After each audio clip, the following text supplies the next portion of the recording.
Abril 14. Santa Liduvina, paciente enferma crónica, año 1433. Esta santa es la patrona de los enfermos crónicos, que quieren aprovechar su larga enfermedad para pagar sus pecados, convertir pecadores y conseguir un gran premio en el cielo.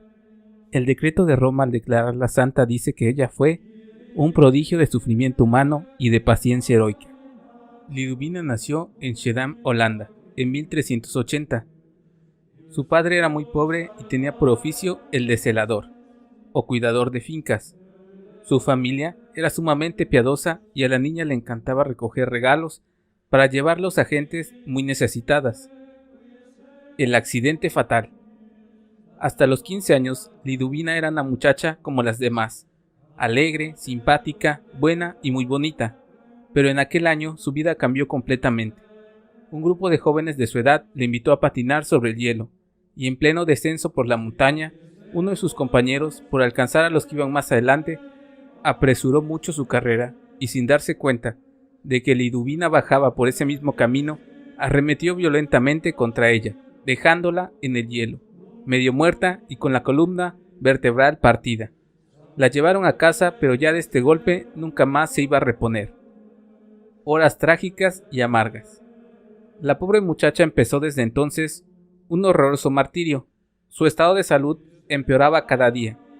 Continuos vómitos, jaquecas, fiebre intermitente y dolores por todo el cuerpo. En ninguna posición podía descansar. La altísima fiebre le producía una sed insaciable. Los médicos declararon que su enfermedad ya no tenía remedio y que los tratamientos que se le hicieran lo único que lograrían sería empobrecer más a aquella familia. Un remedio formidable. Liduvina se despertaba allí inmóvil, en esa cama, y cuando oía a sus compañeros correr y reír, se ponía a llorar y a preguntar a Dios por qué le había permitido tan horrible martirio. Pero un día consiguió un gran regalo de Dios, que nombraran de párroco de su pueblo a un verdadero santo, el padre Pot. Este virtuoso sacerdote, lo primero que hizo fue recordarle que Dios al árbol que más lo quiere, más lo poda, para que produzca mayor fruto, y a los hijos que más ama, más los hace sufrir.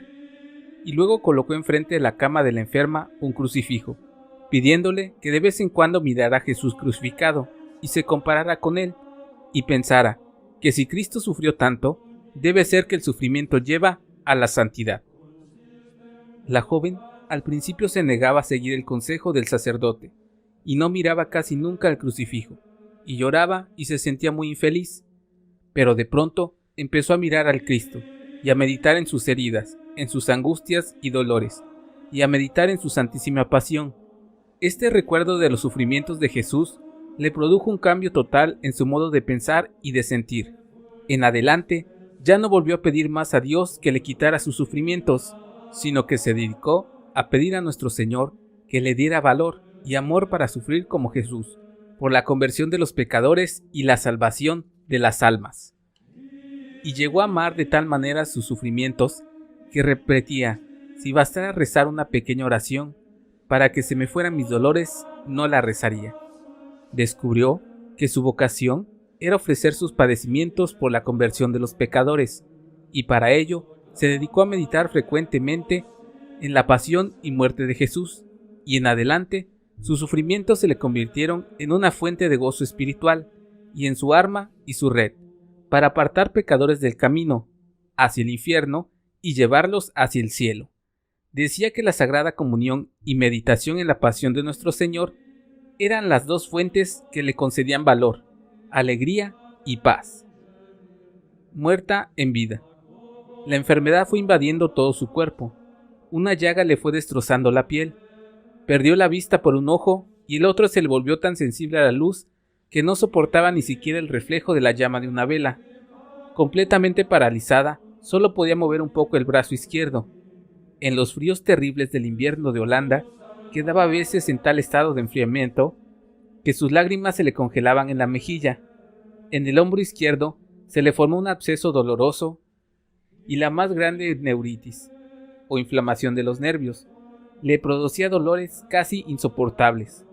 Parecía que ya en vida estuviera descomponiéndose como un cadáver, pero nadie le veía triste o desanimada, sino todo lo contrario. feliz por lograr sufrir por amor a Cristo y por la conversión de los pecadores. Y cosa rara, a pesar de que su enfermedad era tan destructora, se sentía a su alrededor un aroma agradable y que llenaba el alma de deseos de rezar y de meditar. Un sueño decisivo. Cuentan las antiguas crónicas que recién paralizada, una noche soñó Liduvina que nuestro Señor le proponía este negocio. Para pago de tus pecados y conversión de los pecadores, ¿qué prefieres? ¿38 años tullida en una cama o 38 años en el purgatorio? Y que ella respondió, prefiero 38 años en el purgatorio. Y sintió que moría, que iba al purgatorio y empezaba a sufrir. Y pasaron 38 horas y 380 horas y 3800 horas y su martirio no terminaba. Al fin preguntó un ángel que pasaba por allí, ¿por qué nuestro Señor no me habrá cumplido el trato que hicimos? Me dijo que me viniera 38 años al purgatorio y ya llevo 3800 horas.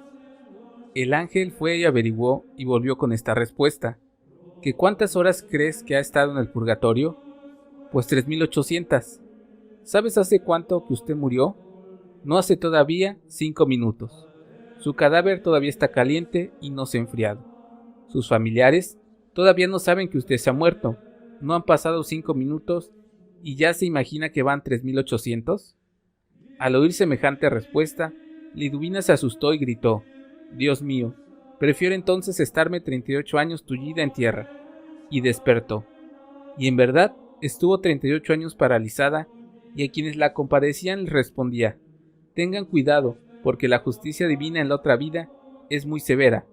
No ofendan a Dios, porque el castigo que espera a los pecadores en la eternidad es algo terrible, que no podemos imaginar. Y seguía sufriendo contenta su parálisis para pagar sus propios pecados y para conseguir la salvación de muchos pecadores. Aparecen los fenómenos sobrenaturales. En 1421, o sea 12 años antes de su muerte, las autoridades civiles de Shedam, su pueblo, publicaron un documento que decía, certificamos por las declaraciones de muchos testigos presenciales que durante los últimos 7 años Liduvina no ha comido ni bebido nada, y que así lo hace actualmente. Vive únicamente de la Sagrada Comunión que recibe.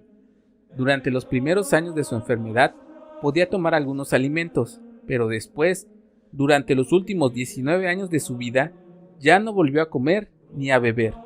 Su único alimento era la Sagrada Comunión. Nadie se ha logrado explicar este prodigio. Otros dones. Santa Liduvina, paralizada y sufriendo tan espantosamente en su lecho de enferma, recibió de Dios los dones de anunciar el futuro de muchas personas y de curar a numerosos enfermos, orando por ellos. A los 12 años de estar enferma y sufriendo, empezó a tener éxtasis y visiones. Mientras el cuerpo quedaba como sin vida, en los éxtasis conversaba con Dios, con la Santísima Virgen y con su ángel de la guarda.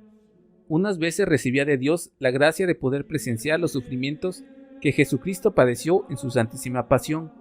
Otras veces contemplaba los sufrimientos de las almas del purgatorio y en algunas ocasiones le permitió ver algunos de los goces que nos esperan en el cielo.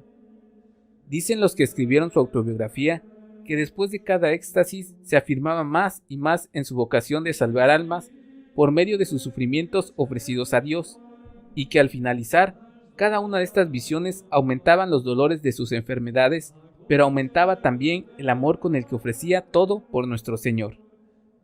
Persecución provechosa. Cambiaron el santo párroco que tanto le ayudaba, por otro menos santo y menos comprensivo, el cual empezó a decir que Liduvina era una mentirosa que se inventaba lo que decía. El pueblo se levantó en revolución para defender a su santa, y las autoridades, para evitar problemas, nombraron una comisión investigadora compuesta por personalidades muy serias. Los investigadores declararon que ella decía toda la verdad y que su caso era algo extraordinario, que no podía explicarse sin una intervención sobrenatural, y así la fama de la santa creció y se propagó. Terrible agonía. En los últimos 7 meses, Santa Liduvina no pudo dormir ni siquiera unas horas a causa de sus tremendos dolores, pero no cesaba de elevar su oración a Dios, uniendo sus sufrimientos a los padecimientos de Cristo en la cruz.